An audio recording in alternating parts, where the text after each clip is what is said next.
Same. What's up, everybody?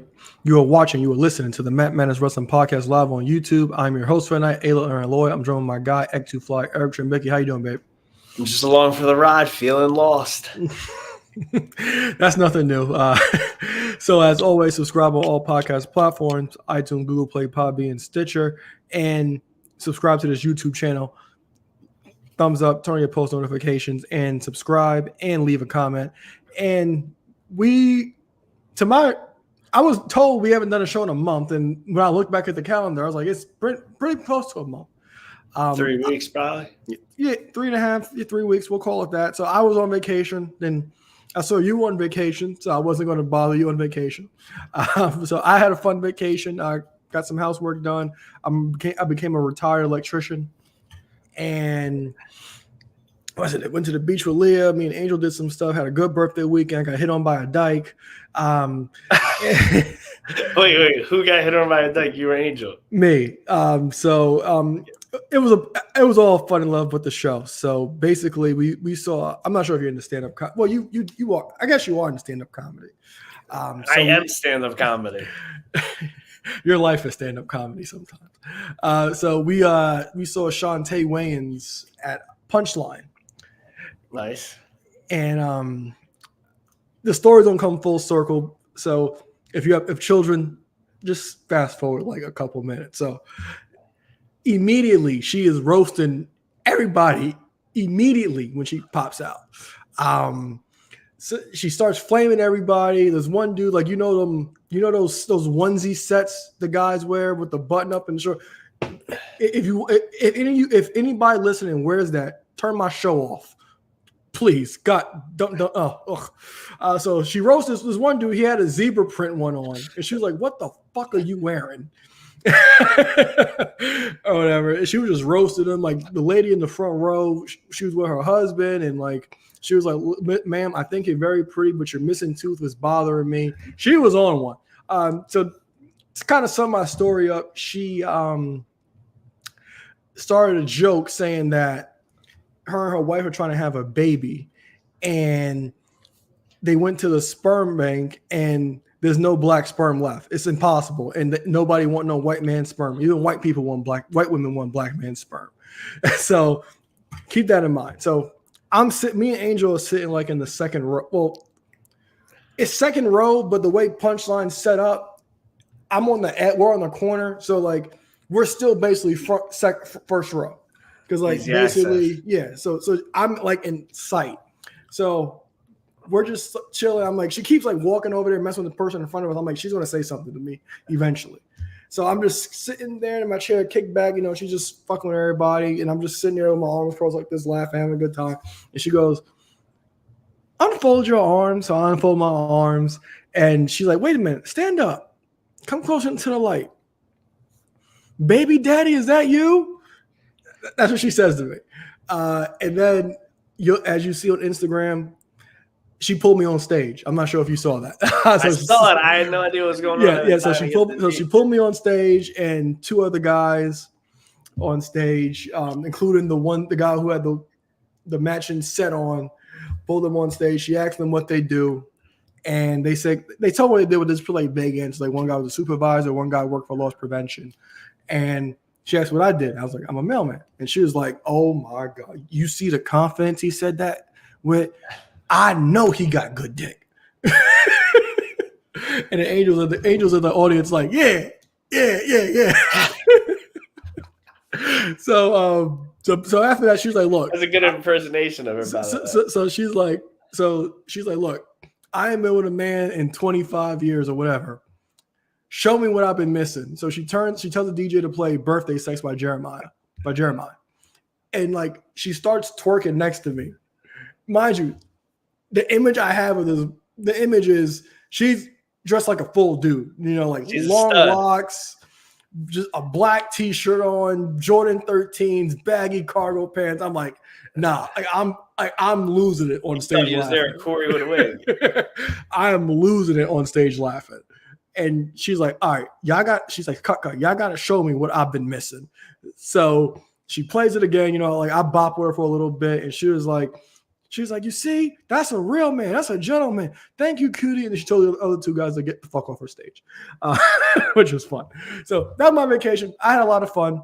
How about yourself? Oh man. So sort of tail end of my my vacation while I was down the beach, we did end up in Berlin for a couple hours. Nice group of us, and started at Burley Oak, then bopped around the town.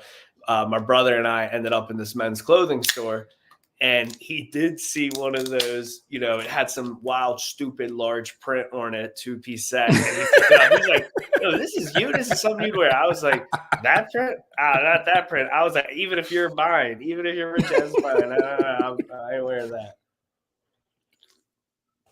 But speaking of comedy shows, several weeks back, I did see Uncle Laser in Philly, which was really dope.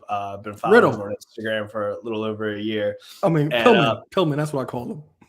And Michelle came, which, for listeners, this it's my right hand. It's my female best friend. Me and her real tight. And I told her early on, I was like, Michelle, if not Laser, one of these comedians, like, we might get called out on, like, are we a couple? The first, for two of us sitting here together. I was like, I'm gonna be sliding over a couple seats away from you. I ain't going through none of that hell here. But it was a great show. Saw a bunch of the homies from Suplex there. They gave them some merch. So it's good. Both of us just got a vacation. Both of us just hit up a comedy show. And in between, we even watched some wrestling. Yeah. So my 2 weeks on vacation, I hardly watched anything. So I didn't watch Forbidden Door. I couldn't put myself through it. But in the last week, I did catch up on a lot of stuff. So I did finish Who Killed WCW. I thought it was well done. The one thing I don't like about it is because I'm a believer in more than one thing can be true. And they're trying to, like, at the end of the show, at the end of the documentary series, they're trying to pinpoint one answer when the answer is all of it's right. None of you are wrong. Yeah. But it was now that I think about it, I feel like I didn't finish the last half of the last episode. I don't really remember how it concluded, so I must have not finished it either. It basically talked about about how, like, they wanted to buy out the contract to some of the WCW talent, the guys who wouldn't come, guys who wanted to stay home. Did finish it, yeah. So that was that. I did watch the WrestleMania documentary on YouTube. It was really good. Now everybody's kind of like making fun of The Rock. He is a meme at this point. He's the greatest wrestling meme. It really is. Like, there's nothing that doesn't work with that picture. People are going to sit there and say, like, he's kind of trying to do damage control with the entire Hulk Hogan. It's not going to work for me, brother. He's basically trying to do damage control, and that's what made the documentaries come out, be held up for so long. Because remember, it was supposed to come out like the week after WrestleMania. But for what it's worth, I thought it was a really well done documentary, really good behind the scenes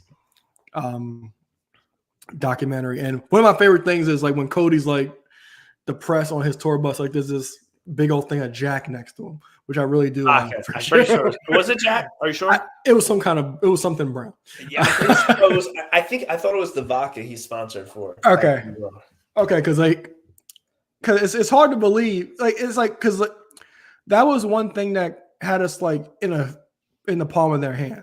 It's like, what the hell's going on? Like, we speculated every week on the show, kept repeating the same things over and over. What's going to happen? What's going to happen? And what's going on? What's going on? And from what happened, you kind of could say The Rock's doing damage control, but at the same time, it's like, that seems to be true because people seem to forget that Cody did say that he wasn't going to challenge at WrestleMania, and then the week after at the press conference, he said he was going to challenge. So at some point there was an audible, but The Rock trying to get in front of it, I think, was somewhat. He didn't have to do it, but he did do it. It seems crazy that I feel like they cropped out a part that I thought I saw in the preview, and then they talk about it on every podcast. Again, I watched the majority of it at work. I finished the last 20 minutes at home last night, but I thought they don't acknowledge, Cody pointing at Roman. I'm trying to remember. That's the thing that, like, he wasn't supposed to do. Allegedly, he found out that day, and he's like, "Fuck it, I'm gonna call my shot. I'm gonna just point anyway." Mm-hmm. Yeah, so I feel like all in all, is a big thing that does, impacted a lot. Yeah, so I did watch that. No matter what you want to say about it, excellent documentary. Really, Yeah. really well done. And I think it's very good for the casual fan. I think it's very snackable. Oh, absolutely. It's an hour flat. Casual fan can watch that easily. Absolutely. And also, this was Money in the Bank weekend, but I did watch NXT. And did you watch NXT Heatwave? I think I mainly just watched the main event. So actually, like while it was happening, because I guess it ended kind of earlyish. I just got home. Donovan texted me and was like, "Are you watching NXT?" I was like, "Nah, should I?" He's like, "At least watch the main event." We're gonna rate and talk about Money in the Bank in a couple minutes, but NXT Heatwave, NXT doesn't have the star power like it once had, especially in the main event scene. I think everything else, women's division is strong because they have 2 women's titles. Women's division is strong. That NXT North American title match, I went back and rewatched. That match was crazy. The mid card is strong. The tag team division is iffy, but there might be some help on the way with the Motor City Machine Guns.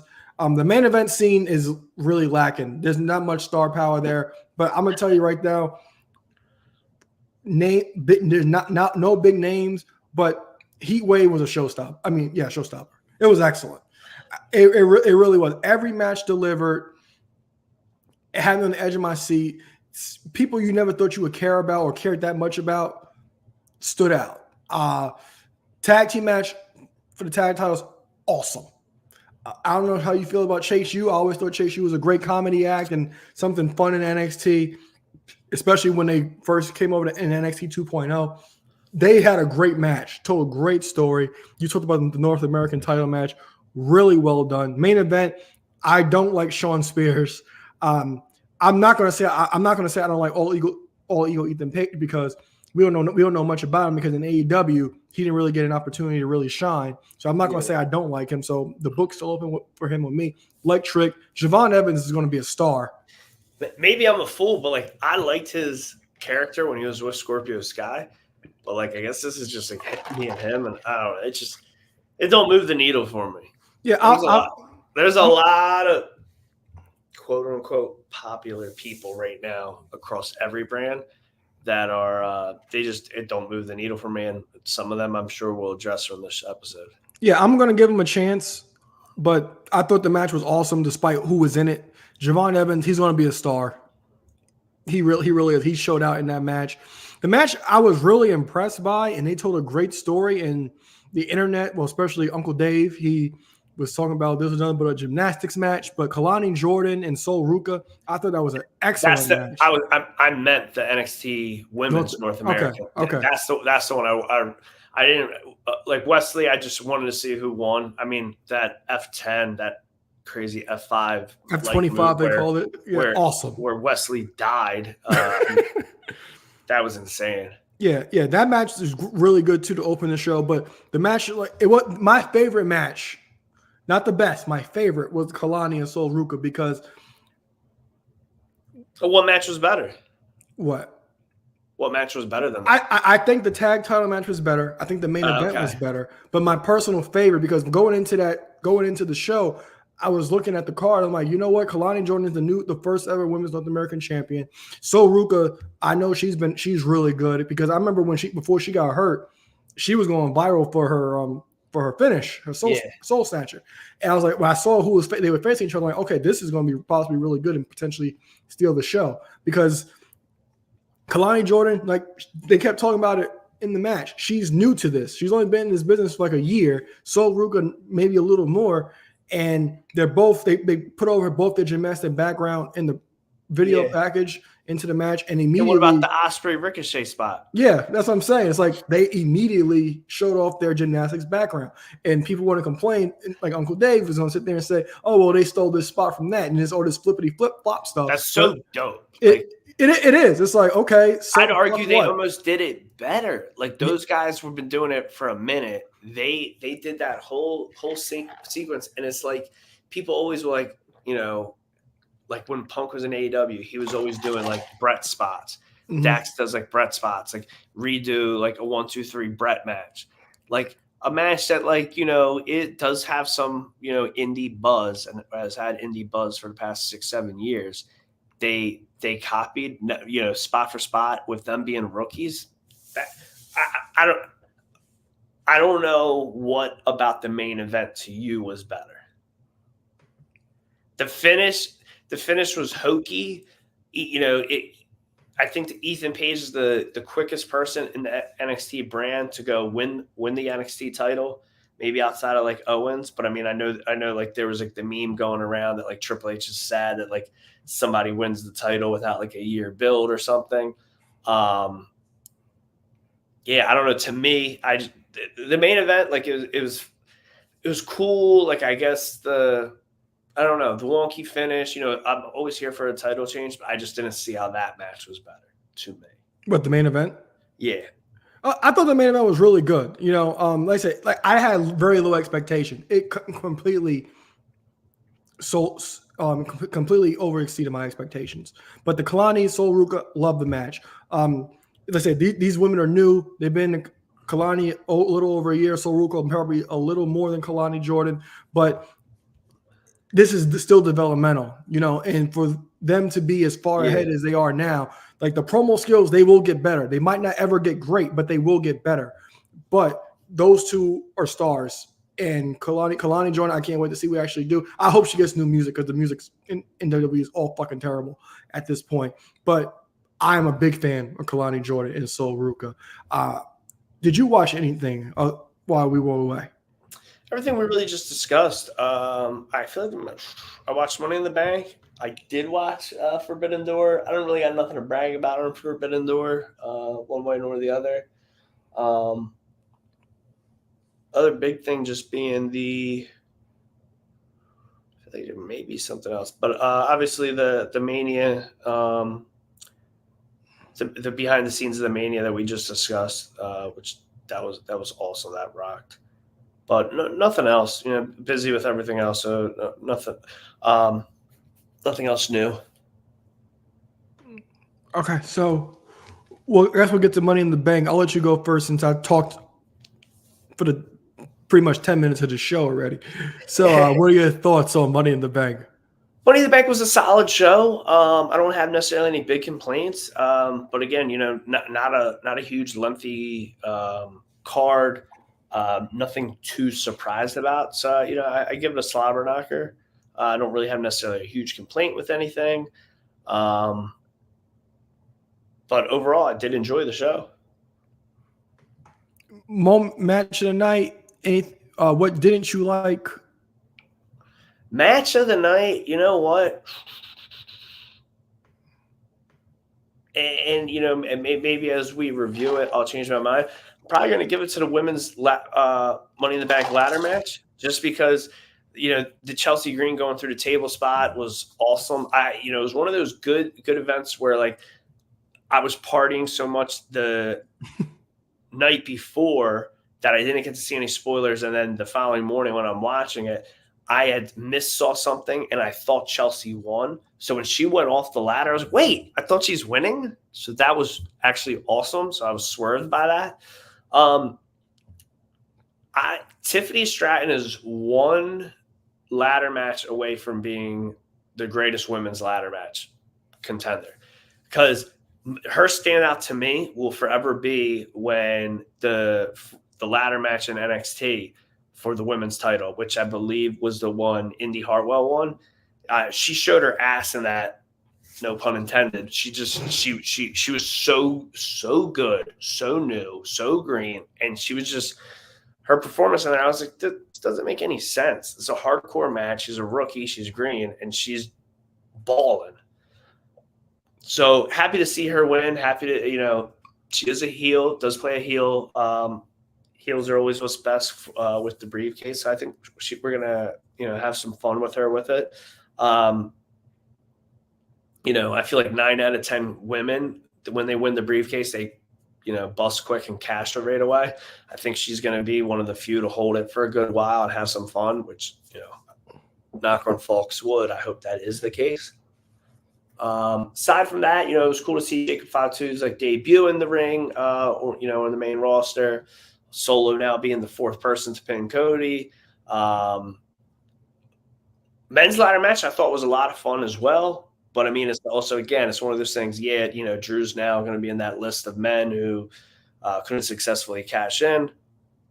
But overall, I thought that match was great, and it got to highlight some people that could use highlight. Yeah, so I'm going to give it a high slobber knocker. I thought it was a really good show. Like you said, my match of the night was the women's Money in the Bank ladder match. I thought it was executed very well. And we didn't do a show last week, but my answer for anything in the women's division is Chelsea Green, because that's just my answer. It's Chelsea Green. Because like I legit like popped when I saw her at the top of the ladder, but like how they kind of swerve you with the camera angles, like, all right, Tiffany's coming. But I can't get mad about who won that match, because it was either her or Tiffany. But Chelsea can do anything at this point and can do no wrong, in my opinion. But Tiffany, definitely a star. Bailey's kind of just been floating for the most part to get to SummerSlam, and Nia as well. I'm not sure how long Tiffany will hold the briefcase because her and Nia are buddy at this point. But we'll have to see where that goes, because I'm sure like there'll be some kind of like friction between Nia and Tiffany. But I think Tiffany should have a longer run, because we talked about when we were speculating who will win. Like she can get that pink briefcase, kind of get some longevity out of it. Yeah. But that was my match of the night. A match I really did enjoy. You talked about. I thought all the matches were good, by the way. The men's Money in the Bank was great. The thing with the world title match with Drew cashing in, I thought Priest and Rollins, it was a really fast-paced match, but it was validated because they know McIntyre has said he's cashing in. So the entire match, they're trying to get their shit in quick. They keep looking over their shoulder. So there's like, okay, I gotta hurry up and get this done, because he might come out at any damn time. And then he comes out, and then great storytelling, Punk saying, as long as I'm breathing, Drew won't be world champion. And then he made sure that he was there and made sure that it didn't happen. And they also brought it back around with Seth, which makes it even more interesting. And it'll be interesting to see what you almost forget that it was Seth and Punk originally. Yeah, because McIntyre has been so ingrained with CM Punk this entire time. But they did a great job of kind of bringing that story back to the forefront. So now it's like, okay, what's going to happen at SummerSlam? Because Rollins has to have a match. And we already know if Punk is supposedly supposed to deal with McIntyre if Punk is actually clear, because Punk's got physical, but he hasn't basically kind of really took a bump. So we're not sure if he's actually pretty much cleared yet. And the one thing I did like, go ahead. I think he's clear. I think they're just not announcing it. So it's not like the speculation of, oh, why not just have a match on Raw? Mm-hmm. And then another thing about the match I did like, because Damian Priest is kind of on the way of turning babyface. The next night on Raw, like he kind of said, look, you know what, Seth, the way the match ended, the stipulation that we came up with, that's no longer the case. Like you can still get a title shot. Now, I thought it was interesting because like, all right, he's going full babyface. He's dealing with everything with honor and truth. So it's like, okay, maybe he gives Seth a rematch and Seth wins, and then ends up facing Gunther, because we didn't do a show the last couple of weeks, but I had like a whole fantasy booking on what I thought was going to happen at the Judgment Day. Because if Priest lost, he would have been kicked out of the Judgment Day. I thought Finn and Liv were going to end up causing him the title, but that's not what happened. So moving forward, we'll have to see what happens for the Judgment Day, because every time we think they're going to implode, they stick together. But I thought it was a fun show. And we also got John Cena announcing the last time is now, with his final somewhat road to WrestleMania at this point, we can call it. So pretty sad, I guess, because like we learned to appreciate the guy a little too late, but we love the guy. We became the official podcast of John Cena. What a whirlwind the past 9 years on this show. Yeah, so we did a complete 180 on John Cena, became his biggest fans. I kind of like wish we were there so we could kind of like pop when his music came on and throw the hands up. So I guess we'll start there with John Cena. What do you think his final road to WrestleMania will look like, and who do you think he's going to face at WrestleMania? Man, oh man, oh man. There's so many, first times you would like to see. Him and Logan haven't had a match, right? No. Him and LA Knight have not had a match. They teamed up.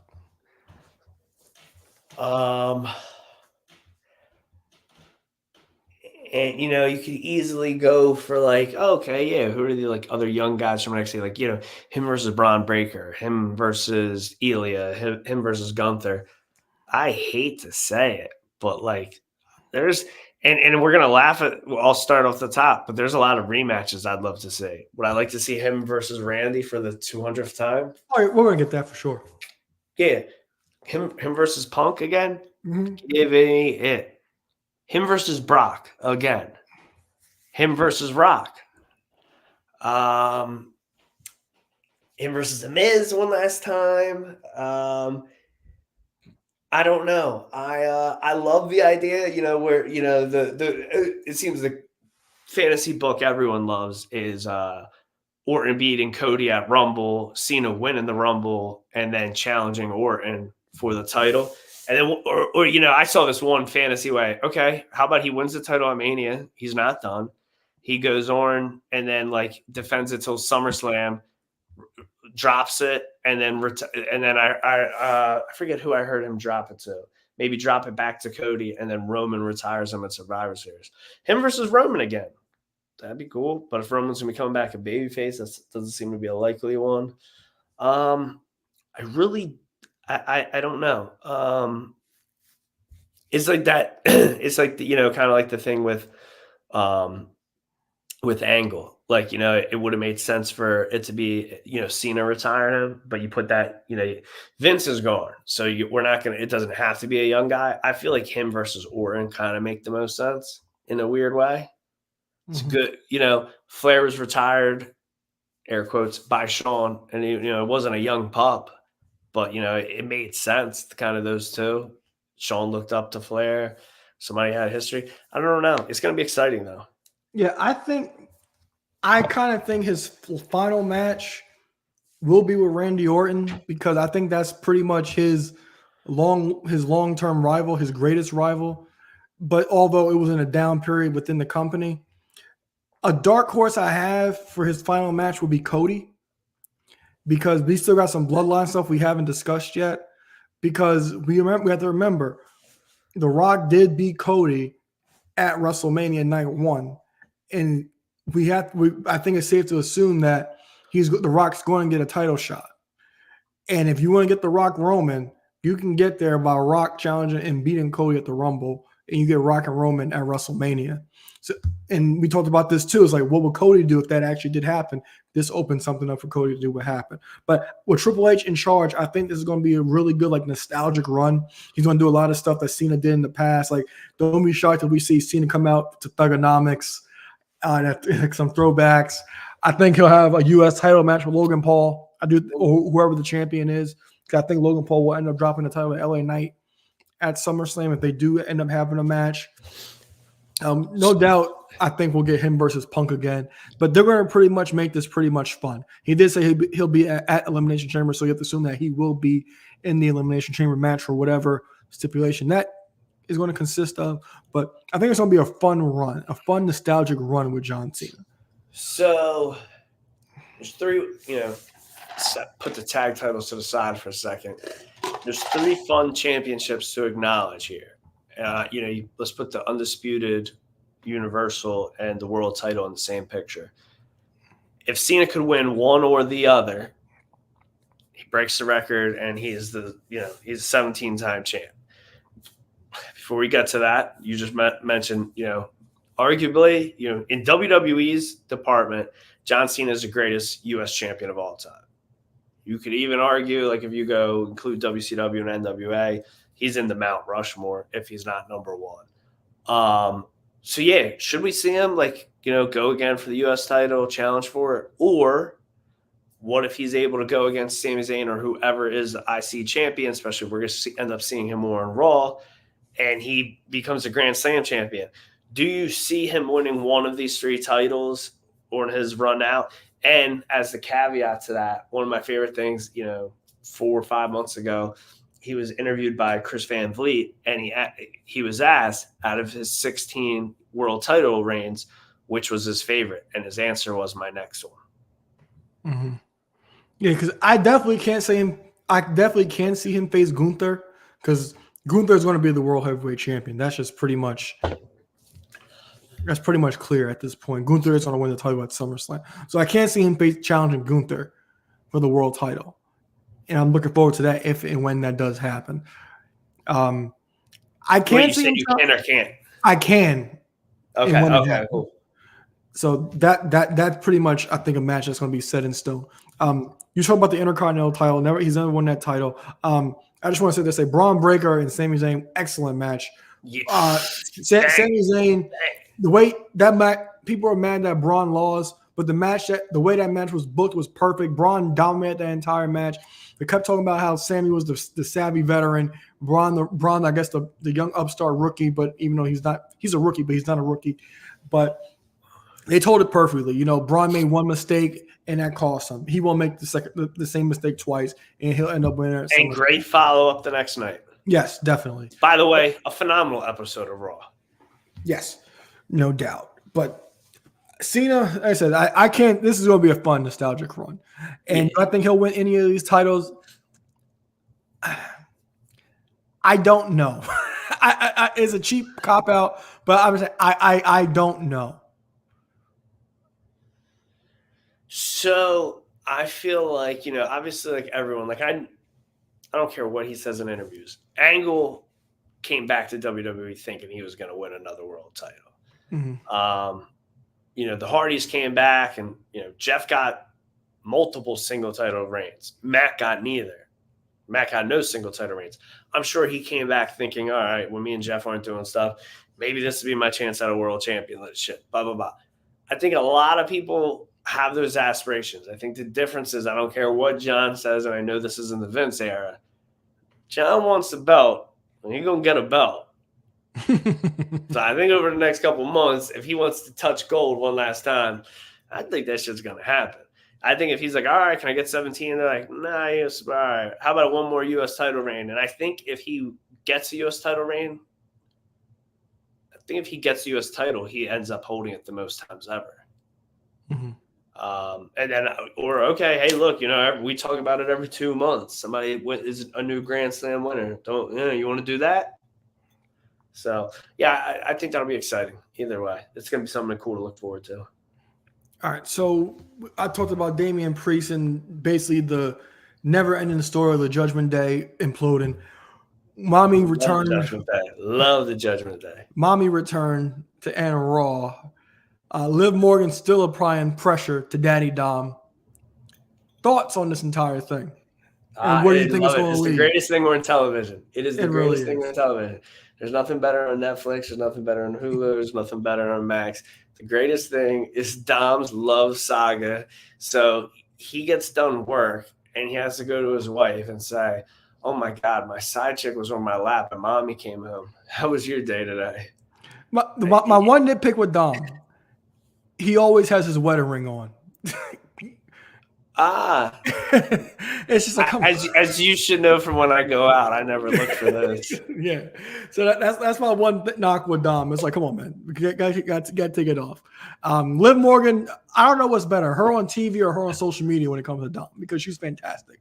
She is in full character, and I love that they give this several segments every week. Yeah, and Carlito was the best. Like when he was stretching, like when they were stretching, and he was like, it's not that hard. Like, it is. It's perfect. So, Mommy really back. Good. Where do you see this going? I mean, they have to channel Eddie in China and like literally rip some of the apology stuff off.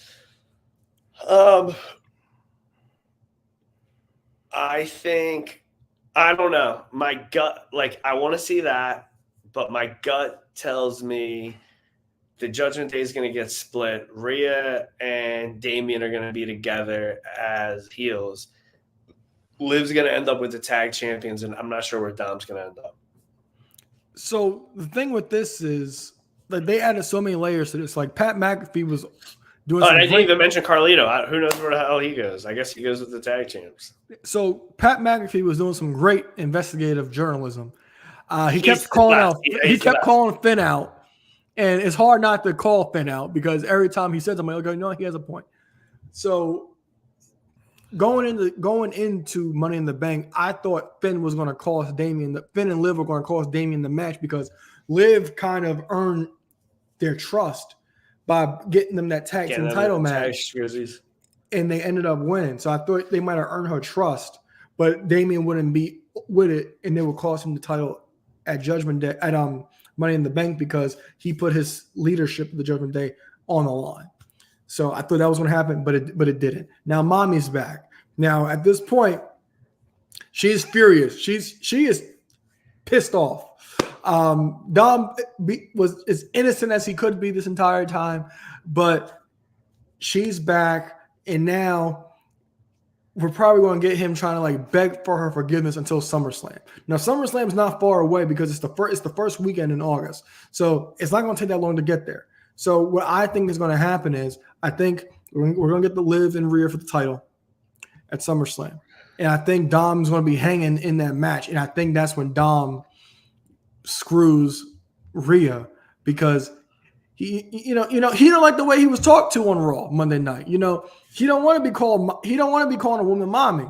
As Liv said, a gorgeous man like you should be called daddy. He prefers to be called daddy instead of calling some other girl mommy. So I think that's when we get the turn. And I've said this a few weeks back. They need to sell this hard. I know he's a married man, but they need to sell this. This has to be Jamie Noble and Nydia making out. That they have to sell this perfectly. Random. Speaking of Rhea, how about these guys coming back quick off some injuries right now? We got Rollins back quick, Rhea back quick. Mm-hmm. They're all Cenas now at this point. They're all Cenas, yeah. They're all super Cenas. Yeah, so that's the thing I'm looking forward to the most, like the ending and how it happens. Seth versus Cena again. I'll take that. What was that? Seth versus Cena again. Of course, definitely. But I think that's what's going to happen. We'll never see Max versus John. So I think we'll see Liv win at SummerSlam, and I think this finally culminates at Bad Blood inside Hell in a Cell because they're selling this Bad Blood pay-per-view. So I do think Liv and Rhea end up in Hell in a Cell. Metro. Oh, and shout out to Cody Raheem Rhodes for Metro. I cannot unsee Cody Raheem Rhodes. That's his name for now on. I can't wait till the next part of the commercial because I know me neither. Me neither because I didn't know it was like a whole series of commercials. I can't wait. But Cody Raheem Rhodes. So we'll get the Cody's going to turn all the Drake fans babyface against Metro now. So we'll get the Cody Raheem Rhodes. He was pinned by Solo Sikoa in the 6-man tag team match. So the match was reported and pretty much going to be officially made pretty soon. Solo challenging Cody for the title. Now, we haven't talked about it much, but what do you think about Solo in his rendition of the Bloodline? I've always been a fan of Tama Tonga. I'm loving seeing him in WWE. His brother, what an asshole. Jacob is a badass. That guy, dropped some serious LBs before debuting. It's awesome as fun. Solo, I think, is doing great for what he's being asked to do. I don't love this character for him. I love the silent assassin. I love him as the heavy. I think he's doing great for being, again, he's still young in this whole thing. I mean, it's amazing when you think of look at how over Jay is, but like Jay's been on main roster TV for 14 years, 15 years. And I mean, Solo's been there 2 years and he's doing great. I think until it's a real bloodline civil war, I can't really sink my teeth into it because it's just kind of, we're just going for the ride. I feel like everything's kind of predictable. Like, okay, yeah, we need to get some heat against Cody. We know we're not going to see the belt change. It's just kind of like, we're just going through the motions. It's not a bad thing. It's not a bad thing. But I mean, if I'm not kind of like, oh, could it change? Like, I don't think this is going to be like the tail end of Gunther's reign where like every match I'm like, ooh, this could be it. Like right now I'm just kind of going through the motions. Yeah, so I think they've done a good job building them up because Paul Heyman also made it all the way. Yeah, and I talked about this too a few weeks ago that this might be some of Paul Heyman's greatest work because the way he's selling this, how he's legit like scared of Solo and doesn't know what the hell was going on. That whole segment in MSG when he got destroyed by the bloodline was awesome. Perfect. The facials on point. So we all know that Solo isn't the biggest name or the biggest draw. So what they did perfectly was they didn't give them a bunch of TV time. They gave them a small, ample amount of time, and they've built it up drastically since WrestleMania. So they're not like in your face constantly as the bloodline actually was with Roman and the Usos in Solo. So now they built them up to the point where it's like, okay, now you can get that TV time. Now you're seen as a credible threat. Now we give you Jacob Fatu. And now it's like, okay, now you beat Cody Rhodes. So it's like, okay, now you're built up to a level where people can somewhat accept you in the main event. And then even though it won't be the original bloodline, but you guys seem to be a threat and be better than or stronger than the original bloodline. So I do think they did a really good job building this up and taking the steps necessary for Solo to be kind of taken as a big deal. I'm glad he found a suit that fits too, by the way. But took him a couple weeks. It did. I'm glad. I'm interested. I can't wait to see what's going to happen. I'm not sure we'll see if Roman comes back at SummerSlam. That'll be interesting to see. But that is going to be the SummerSlam match, Cody and Solo, and I'm really looking forward to it. By the way, Jacob Fatu and Randy Orton. When Orton hit the DDT, and then he just popped up in Orton's face, priceless. Perfect. So good. Perfect. So good. Perfect. That's going to be a fun one-on-one match. It really is. But the Bloodline, I think they're doing really good things with the Bloodline. I do like Tama Tonga, his brother, and Jacob Fatu is awesome. And I'm interested to see where things actually go with this, especially if Paul Heyman ends up coming back with Roman Reigns. And then we also have to remember The Rock is lurking in here somewhere at a certain point in time. Yeah, looking forward to it. All right. Let me see. Is that everything we got? Also, before we talk, Rollins, Punk, and McIntyre, we touched on it for a second. Any thoughts on what you think is going to end up happening with that? I think SummerSlam has got to be Drew and Punk, and then Bad Blood. That's when we're going to get to Rollins versus Punk.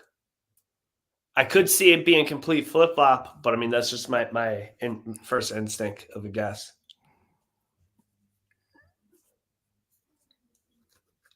What say you? It's interesting because like we got to figure out what's Rollins going to do. So maybe like I don't know, because you would think that McIntyre Punk deserves a Hell in a Cell stipulation, but that's a couple months from now. So we have to kind of figure out and see what they're actually going to do because Rollins get into Punk's face on Raw Monday night. I don't know. And I'm not mad that I don't know either because that leads to intriguing television. I can't wait to see what's going to happen. Always. You got anything else for me, buddy? That about sums it up. Well, I mean, I'm sure we'll be back in 6 weeks to recap what we missed. All right, guys. So that's it for the show. Make sure to subscribe on all podcast platforms. Hit the thumbs up button, subscribe, comment, and turn your post notifications. I'm Alo Aaron Lloyd, and that's my guy, Ek2 Fly Action Bicky, and we'll see you guys soon.